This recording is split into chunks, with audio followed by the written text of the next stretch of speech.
Hello everyone, mayong adlaw sa atong tanan. Naa lang tay gamayng tip unsaon pag-reset sa kadtong range and oil light nga mag-appear sa imong dashboard. Okay, dali ra man eh. Unahon ninyo i-on nga magsiga tanan ang inyohang light. Ay lang paandara. So makita nimo na ay oil nya magawas ni kini oil ang range.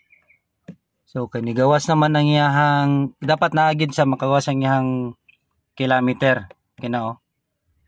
Ang iyahang mileage. So ilong press lang nimo. Okay. Tanawon nimo tong kuan dapat pagawason tong nanay eco, islit ka. So oil na siya. Ana rag OCL ba pero oil na. Ilong press. Naka-reset, di ba? Long press na pod. Huldaton nimo na nga mag-success. Okay, so nag-success na siya. But pasabot, ngitaon nimo tong end, mora pod na siyang ilong press. Balik na, try na to paandar be. I-off na to, pandaron kung napa ba. No?